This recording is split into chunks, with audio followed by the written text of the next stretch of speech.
Congratulations, Mrs. Vogtberg. You have accomplished something that, in hindsight, I don't know if I thought we were going to accomplish this. Do you know what it is? Getting to 200 episodes on the podcast. That's exactly what it is. Yes, congratulations on that. Yeah, thank you guys so much for making the podcast worth recording so that we enjoy this so much. And we enjoy hearing from you guys so much. We're 200 episodes in and we can't wait till the next one. Yeah. It's one of our favorite parts of the week. Yeah, it really is. It really is. But before this is kind of the intro, and I do not want to get ahead of ourselves. So we should probably do the actual intro, right? Don't you think? Sorry about that. That's okay. I do want to say before we jump into this, Katie already said thank you, but I want to say thank you particularly to you folks that have left ratings and reviews, because I think Katie and I were so fixated on getting to 1,000 ratings and reviews. We kind of stopped, honestly, like paying attention after that. And then we went back there. I was like, Katie, I went back to iTunes, I should say, to see, what was going on over there. If people were saying anything nice about the podcast. And you folks have left some really, really encouraging reviews over there recently. So thank you for taking the time to do that. Not only does that encourage Katie and I to see that feedback, but it also helps the podcast reach more people. So thanks for taking the time to do that. And if you haven't done that, we would love it if you went to iTunes and left a rating or a review. And now that our podcast, or not now, but yeah, if you're watching this on YouTube, if you haven't subscribed to this channel yet, we would love that. Give this video a thumbs up. Really anything else you want to do, leave a comment on there, share it. We appreciate all those things. Okay, let's go ahead and roll into the intro now.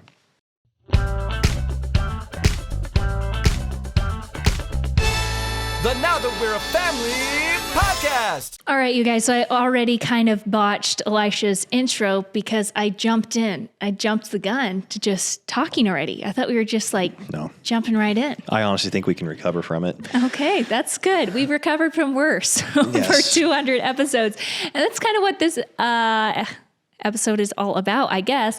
It's just kind of going through and reliving some of the highlights and the lowlights of 200 episodes. And you guys, some of you have been there all the way when the podcast was just in its audio form before we were doing audio and video. Let us know down in the comments when you found the Now That We're a Family podcast. I think that'd be really fun to see who is the oldest person to be here, because we started this in when? 2018? Was it 2018? I was pregnant with Lewis. Okay, Lewis is 3 and a half. 4. So yeah, 4.5 years ago, I guess. No? Really? Well, I don't know. I'm bad at. You can see. I think you can see when our first episode was posted. Yeah, we'll need to go in and do that. Yeah, we started this 200 episodes ago is when we started it. Yeah, that's all we're clear on right now statistically. So we were going to ask each other a few questions. Am I going to go first? Sure, go for it. Go for it. Okay, where was the strangest place that you remember recording the podcast? Oh, wow, okay. That's fun. Didn't see that question coming. So we started obviously in our little apartment, and then we did a couple episodes in your parents' guest house, which was fun. And then we've recorded a handful in our car for sure at different places. Then we went to our another apartment. Do you like how I'm answering this question? Yeah, that was good. We were in the master bedroom closet in our apartment. Which was a great place to record the podcast. We both liked that. But I think now that I'm remembering, for me, I think it was in that hotel in Victoria, British Columbia. Remember when we recorded that episode? No, I don't. I didn't write that one down. Yeah, so I'd say that's like a fun memory, is when we brought everything to Victoria. Remember that vacation? That was awesome. Oh, I remember the vacation. Was it our anniversary? It was. It was for our anniversary. You were pregnant at that point with Lewis. With Lewis, yeah. Yeah. Yeah, you're right. So it must have been pretty early on then in the podcasting days. And we weren't going to miss a week. Yes. So we brought our stuff and recorded in a hotel room. I'm glad you brought that up because I totally forgot about that. Well, so then what did you think of when you thought of that question? I thought of a few of the places that you mentioned. I think one of them was my sister's closet. I thought was one of the strangest times. We didn't have our mics with us. Oh. And so we just pulled out my iPhone and sat in the closet on the floor and both talked into the iPhone. And you guys can probably tell which one that was because the audio is so bad. But that was really fun. We just didn't want to miss. Yes. We recorded a lot at my dad's office too when we were living in Centralia. Remember that? That's right. Yeah. Okay. Good question. Okay. My turn? Yeah, it's your turn. Okay, cool. I feel like you're disappointed with my answer. No, I'm just waiting for the next question. Okay. Sorry. I'll move along. Okay. What was the most embarrassing thing you've said on the podcast? Okay, well, I have no clue about that. I would have to go back and re-listen. Yeah, but nothing stands out. Does something stand out to you? I don't know. I think we've both said a lot of really embarrassing things. That is one of the perks. It's like a pro and con. There's the pros and cons, of being naive and like being homeschooled is that you don't know a lot of the secret meanings of things like the double entendres and the euphemisms that you'll say. And so I think that we do that often and people will tell me afterwards. And I'm like, well, get your head out of the gutter. So I think it's one of those things where in the moment you and I are rarely embarrassed. It's I could think of it. There's been a few times where I've said something and you've been like, what? But I wouldn't do it again for a new episode. I wouldn't repeat anything I've said that was embarrassing before. Yeah, neither would I don't think. So I've definitely been embarrassed on the podcast before. Me too. So that was good. Have you ever thought about quitting the podcast? Have I ever thought about quitting the podcast? I don't think so. I've been pretty committed to this thing. I think when we're having a blast with it, it's like, of course you're not going to consider quitting it. And then when I'm just bummed in life, it's just always been like a little bit of a escape. I think it's like it's fun to focus on when it's going well, and then when the rest of life's not going well, it kind of served as an escape. I think for us, Don't you think? Did you ever consider quitting the podcast? Yeah, definitely. When I was pregnant with Lewis, we were living in the fifth wheel, and I was so sick and so tired. I think you did a couple episodes by yourself during that season because I was just like over it. There was no place to record because the kiddos were asleep in the trailer and we were used to recording after they went to bed. We couldn't do that. So I don't know. We had to wait till so late to record and sit in the car. And I was just sick and tired and did not want to do that anymore. No, sorry. But I'm so glad we didn't. Like, I'm so glad that Elisha cared so much about the podcast. Like, I say this all the time, like he's the only reason the podcast is here. And because you figured out how to run it initially, get it off the ground. Sure. But then you've been the one who's like, okay, well, it's okay. You can go in and you can go to bed and I'll just record the episode like at 11 at night or at 1 in the morning. And so he's taken a few of those harder weeks where I was just like, I don't think I can do this, nor do I want to, and has kept it going. So yeah, props to you. Cause I love it. I love it now. And I've loved it for the majority of the time, but that was definitely a season where I was like, I could care less about this thing. Yeah, I think that it's really served as, we talk a lot about systems and like habits and different things that we've implemented in our life. And I think the podcast, I've always viewed it as a system for myself to keep me, to hold myself accountable in regards to it's like journaling. Like when you journal consistently, you're faced with the reality as to whether or not you're growing, like you're learning new things. Like when you sit down and journal and you're like, man, I haven't been in the Word at all, or like I haven't been reading any new content, and it comes out when you journal. I think that the podcast was kind of that for me. Whereas every week I'd sit down, and there were weeks where it's like really convicting, where I just had nothing new or exciting to talk about because I felt like I was just in a rut when it came to my own growth and development. And so I think that I saw the value it was very selfish. It's like, I want to hold myself accountable to growing. And this is one of the few ways I can see consistently doing that. Cause I wasn't nor am I still like a consistent journaler. And so I feel like it serves as that time in the week where I can reflect, think about what I've been learning, what I've been thinking about, and then obviously pontificate about it. Yeah, that makes sense. Okay, next question that I'm going to ask you. What's been the most rewarding part of doing the podcast? I think the most rewarding part, or I'd say the best part in general for me, is seeing when you guys share the podcast and say what episode really stuck out to you or what you loved most about an episode. Two things. One, seeing the variety of who our listeners are is so cool to me because it's really like, it's rare that we get to see who you guys are. And so that's fun. That's really fun feedback. That's very rewarding feedback. And it also just is very encouraging and motivating to be like, oh, they appreciated that episode. They thought that was worth, telling someone else about. I want to continue to grow and learn and create more episodes like that. So I would definitely say just seeing what sticks out to other people, our listeners, is by far the most rewarding part.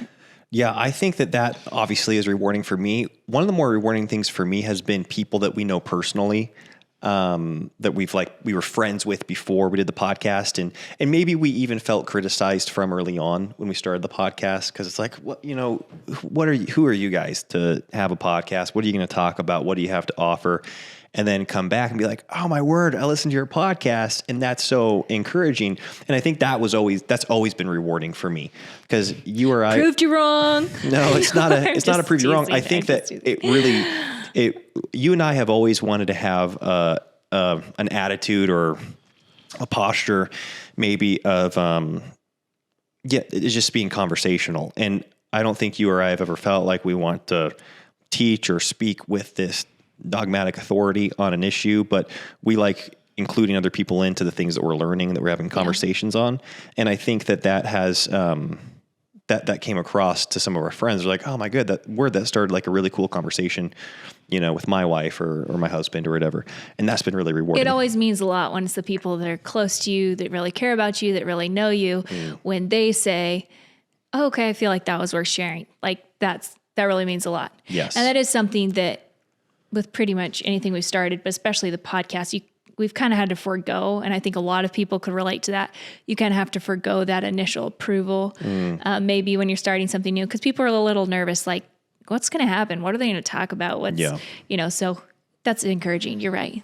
Nice. Okay. Are you going to ask me a question, or am I going again? Yeah. I'll go next. Okay. What episode did you feel most nervous to record? Wow. I think I was usually pretty nervous when I recorded an episode without you, because, for obvious reasons, it was all, I had to bear the brunt, I had to carry the weight on my shoulders. I know, I've never had to do that. I think anytime, that's a good question. I look back, I look at some of the titles, when it regards to birth control, regards to like roles in marriage, some of those hot topics. Because we don't like being inflammatory in anything that we do. And some subjects just in and of themselves are that way. Yeah. And so I think when you're doing something, even if you aren't that triggered by it or not that emotional, that the subject matter is triggering to other people. I think that's always a little unnerving for me. Yeah. Yeah. And then I think that, and I still have this, it's crazy, even when I look back at old episodes, the nature of, I think, being a Christian and growing in Christ, growing in the grace and knowledge of our Lord and Savior, it means that like things you thought 2 years ago, you don't think now. And the problem is that the things we thought 2 years ago or 4 years ago, we said, we maybe even said it with conviction, and now it's 4 years later and you're like, oh boy, I did not understand that Bible passage in its full context. And yet I presented it in that way.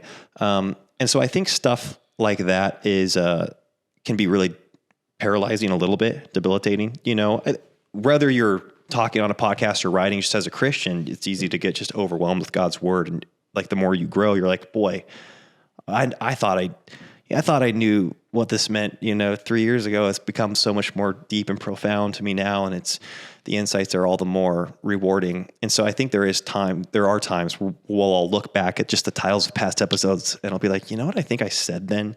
And I don't think that was necessarily how I feel now or what I think, the Bible says now. But anyways, that's just a part of being a Christian, I think, is that you grow. And so, what about you? Yeah, I said the episode on submission.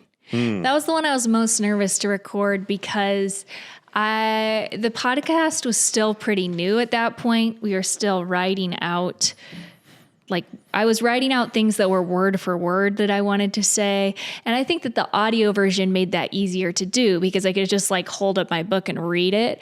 Whereas the video, you guys know if I'm reading my 4 sentences that I really wanted to have said exactly how I wrote them out.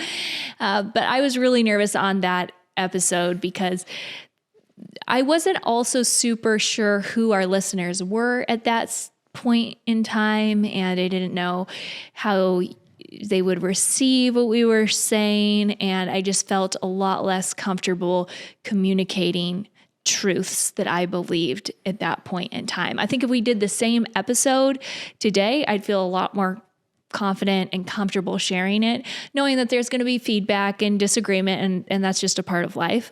But at that point, I think my confidence was very wavering. Every episode we did, I wanted to be affirmed for it and not come into any kind of confrontation where I just quit altogether and run and hide in a hole. Yes. So thankfully that episode was really well received, and I've been grateful for it.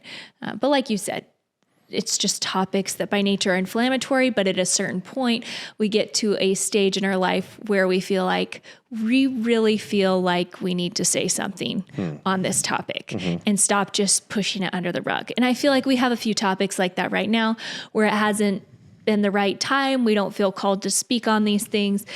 But at some point we might feel like the Lord's really prompting us to share, and we both feel aligned on that. Yeah. And it's time to share. And I'll probably get nervous again. Yes. Yeah. There's a few things brewing now where it's I think we talk we're about them. We'll look at the question and be like, oh, we don't answer that question Yes.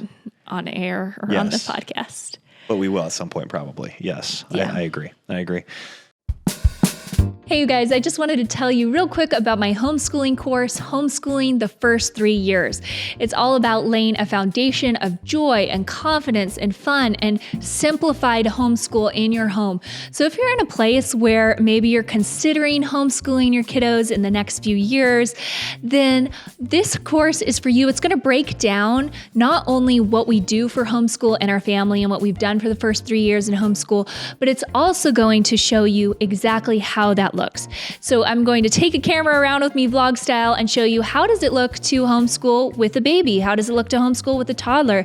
How does it look to homeschool multiple grades at one time?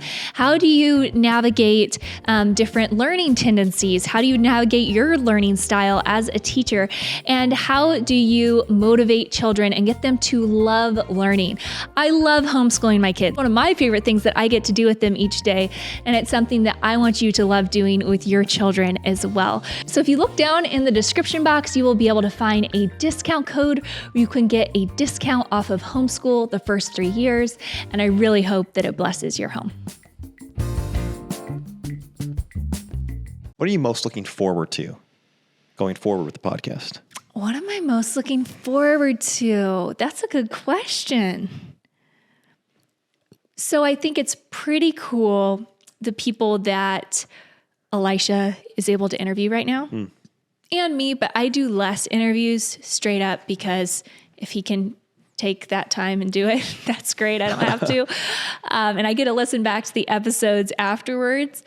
And I love that. I love bringing in other voices that have, I don't know, just so much wisdom, have so much expertise and a different perspective, and are just beyond our scope of knowledge or understanding. And I love learning from these people. And so it's really awesome for Elisha and I to be able to sit down and be like, what would we want to ask this person? Yeah. And be able to directly ask them questions or things that are on our hearts and minds. And so I love that aspect of the podcast that we introduced in, was it 2022? Last year. Yeah. When we started interviewing people. Yeah. When we started doing the interviews. And that's been a really big blessing to us and something that I would love to do more in the future with the podcast. Yeah. I feel like that is a huge win for just me personally. Just like you said, it is for you personally, where I become the recipient of the content or the wealth of knowledge, that these people are able to share. And I get to ask them questions that I'm genuinely curious about. And so that's really fun for me from a very selfish standpoint, just being like, oh, sweet. I get to ask this person this specific question I've always wanted to ask them that. Yeah. And you do a great job. It's a whole different thing to interview someone versus just Elisha and I having a conversation. And so I really do enjoy the way you interview. And I'd say the Now That We're a Family podcast is one of my favorite podcasts to listen to when it's you and someone else. Oh, nice. Wow. When I'm out of it, I enjoy listening to it a lot more. So what about you? What would you say is something you're looking forward to? Yeah, I really do like interviewing people, and I like, I think early on we wanted to interview people that maybe would bring credibility to our platform or even help grow our platform. And that certainly obviously is a huge perk moving forward. Like I think those things can definitely still be a factor, but as we're kind of like going through the people that we're reaching out to and in communication with about interviewing them, I'm excited because I feel like they're people that as far as I know, other people don't know about, but I really want to have their story be told, and I want to have their wisdom be shared to the world, because I think I've said this before, a lot of the people that I look up to the most, this is no bash on people that build a platform or communicate online, because obviously, why would I bash those people? That's what I'm doing. But the people that I really in my life look up to the most, respect the most, do not have a platform. They're not sharing their story on a large scale. And they're just very much like in a local way impacting their community. And that inspires me. That really gets me fired up. And I want to hear how they're doing that. Because it's fun being at a place with, I'd say a year ago, my identity was very much wrapped up in having a podcast or having a platform and wanting to grow it. And it's like, I want it to be successful. That was the drive. And it's fun just as I've grown, or I've just grown and matured, really enjoy my family. It's like, I feel like this is the thing that I'm supposed to be doing now. And it's the thing that we should be doing. But I also get really excited as to someday, I don't have an online platform and I'm just in my local community serving. That gets me fired up. And so I like learning from those people. And those people, I say those people, people that are, pouring into their home, they're thriving in their marriage, they're discipling their children, they're committed to their local assembly, they are thriving in their marketplace, they're taking care of their health. They're giving energy. They're, spreading the gospel, and they're advancing the kingdom. That is awesome. It just gets me fired up when I talk to those people in real life. And I think it would get us fired up if we were doing that in a different, that not on the online platform. Does that make sense? Yeah. But you want to bring their stories basically to more people. Yes, exactly. Yeah. And I agree with that. I think the people that I'm most encouraged by are just people that are being faithful in their day in and day out life. Yes. How do you think the podcast has changed the most? This is going to be, you can say your answer. Okay. And then I'll give you multiple choice. How about that? Oh, really? So, okay. Go ahead. Give me multiple choice. No. Okay. You just freestyle, and then I will. How has it changed the most? Yeah. Well, maybe you should give me multiple choice, because I'll give you some ideas of what I was thinking. Okay. Okay. So with scripts versus how we record now. Okay. The video versus the length or the set. Okay. I don't think I would have thought of any of those things. So See, that's why I had to do multiple choice. Obviously going from just audio to adding the video, that's a very practical, technical change. And then the length, obviously, it's changed that way. We used to do 20-minute episodes. Yeah. It was long if it was 30 minutes. And then this month has been goodness gracious, we're at 50 minutes again. How did that happen? Yeah, not this week, though. I don't think we're going to do that. No, we're going to keep it short this week. Yes, we're going to keep it short this week, right? Yeah. I think it's probably changed. When I look back at, I don't know. I think that he doesn't want to pick one of my answers. Yeah. Well, that's a good question. How has it changed the most? I would say, I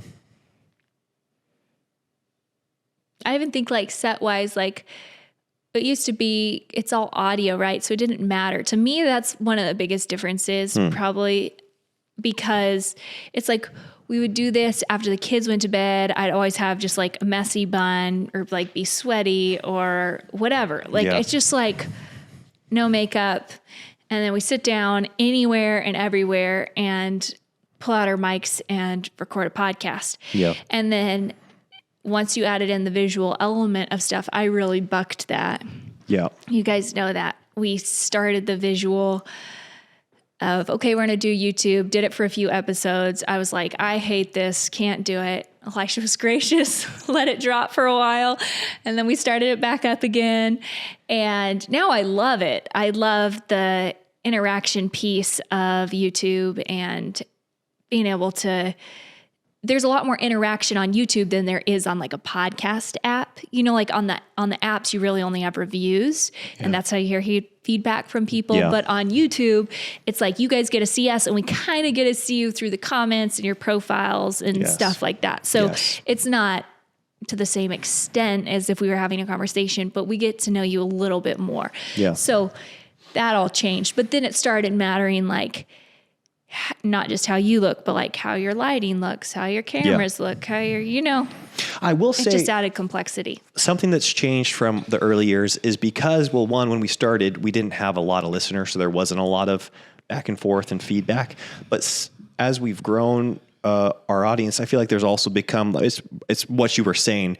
I feel like it is more of a dialogue. Obviously, we're the ones talking, but I feel like we base a lot more of our episodes on consistent questions we're getting or comments we're getting, whether that's on YouTube comments or in emails or on Instagram DMs. Like those three places, we kind of like, we'll go through and be like, oh man, we're hearing a lot of this. And then you and I think about it and we're like, what do we think about that? Or how has that affected our life? And we kind of stew on it for maybe a few weeks maybe. And then we're like, yeah, let's talk about that. And so I do feel like the listeners are influencing more of what we talk about than ever before, which is really fun. Yeah. And it's also really nice because, you know, we probably had our first like 10 topics we thought we would talk about when we first started. And now a question we get a lot actually is, how do you come up with content for the podcast? And it's like, you guys. Yes. That's great. It's just never ending. I never feel like we're going to run out. Yes. Thanks to our listeners and the questions you ask and the concerns you have. And then obviously incredible guests. Yeah, I would say I am blown away with how gracious our audience is. Because I think that had I had known we were 200 episodes in and we were able to kind of be online doing various things full time for our income, not just the podcast, but obviously YouTube and digital products. But the podcast is a big part of that. I would have thought we would have to undergo a lot more negativity than what we do. And that's certainly obviously a part of being online. We still have to undergo negativity, but by and large, I'm just blown away with how encouraging and uplifting our audience is to us. Like you guys are just so encouraging to us. And it's really humbling because it's like, I know just as a consumer, it's so much easier to engage with people when you've got negative feelings towards them. That's why there is so much negative interaction online. Like when you feel good towards somebody, you don't really do anything. You just kind of like, oh, that's great. I really appreciate what they said. And you move on with your life. But when you're really upset with what somebody says, you're far more compelled to, write something or, interact in that way. So the fact that people are going out of their way to be encouraging and positive just really means a lot to me. And it's like, yeah, is there negativity, and is negativity worth working through if you believe in what you're doing and you enjoy what you're doing? Absolutely. But by and large, I've been surprised, pleasantly surprised with how much positive feedback we've gotten and how much encouragement we've gotten through these 200 episodes. Yeah, I would never have guessed that we'd be able to talk about the things that we've been able to talk about. And I guess the word that comes to mind is gracious. Mm-hmm. Our listeners are so gracious. You guys are so gracious. And you're so gracious in your disagreements. Like some of us have like big doctrinal differences or like big, I don't know, theological differences, just like lots of different differences, different opinions. But the way you guys state them is so kind, like better than I could do. Better than you? No. Wow. Better than I could do if I had those same differences with someone else. I'm like, wow, you're choosing to overlook like some big stuff in my life that doesn't line up with yours and still point out what you think is helpful. Like, that takes a lot of maturity, and it's something that I want to grow into. Yes. And yeah, so I'm just really, really amazed. It gives me a lot of excitement to go forward and continue sharing. Yes. Because of how well you guys receive it.